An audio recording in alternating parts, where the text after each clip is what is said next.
What's up, YouTube? We are back with a new Delta Force update for Season 2. Okay, so the devs have announced some of the new things that are going to be coming to Season 2. What you see right here behind me is the new operator that is going to be coming out for Season 2. I think this is a big mistake, personally. It is going to be a shield operator. The shield operator is going to essentially have a grapple hook that they can shoot into an enemy and then actually pull that enemy into their shield and then begin to beat them down.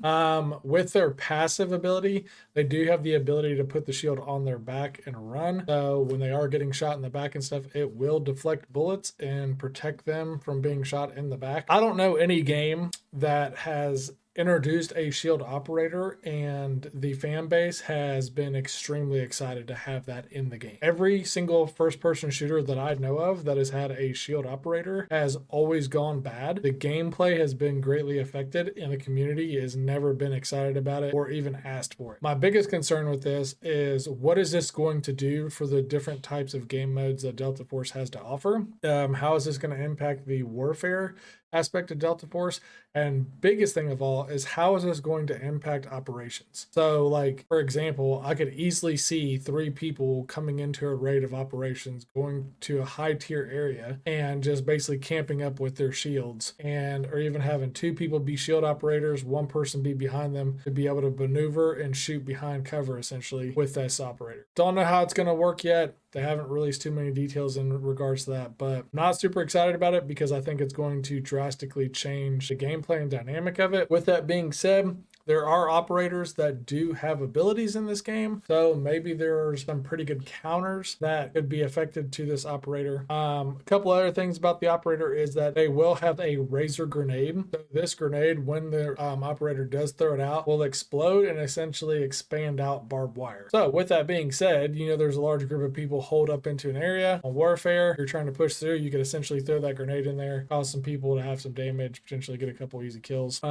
This would be a really good ability to throw behind you too when you're trying to maneuver and get away and possibly reposition in operations. You could throw the grenade behind you, reposition, knowing that there's going to be barbed wire down behind you now, to potentially slow those operators down or cause them damage as they try to pass through. There are 2 new weapons that are going to be introduced into Season 2. There's a new SMG that is the QCQ171. I'm not really surprised that they're introducing a new SMG into Season 2. With that being said, because SMGs are really strong in this game, the SMG 45 is ridiculously good for both warfare and operations, so I'm not really surprised that they're introducing a new SMG into the category. There is going to be an LMG, which is the QBJ201. I'm happy to see that there's going to be a new LMG into this season, because right now there's only 3 that you have an option of in the current play styles, so it is nice to have an additional one in there. I'm interested to see how these guns are going to work though, and what the statistics are on them. If they're going to be more like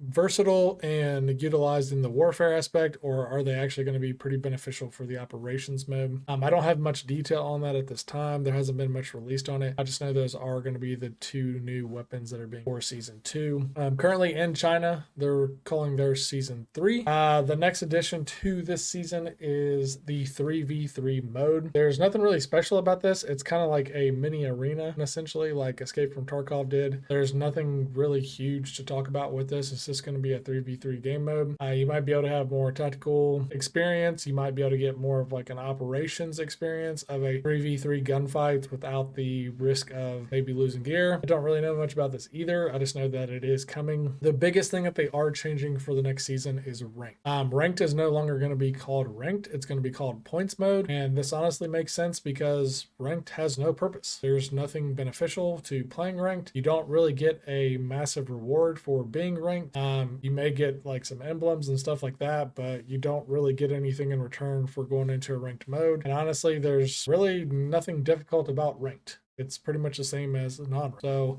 the developers have talked about how they're going to change this to a points mode and no longer call it ranked. Hope you guys enjoyed the update. There'll be more to come here. If you guys got any questions, leave them down in the comments. I'll be sure to get some more information for you guys. Be sure to hit that like button. Be sure to hit the subscribe button. We're closing in on 1K, and I will be coming out with my next hardcore series of episode 2. So if you guys want to see some hardcore operations gameplay, be sure to hit that subscribe button, and it'll be dropping later this week. Hope you all had a great weekend. Take care. Peace.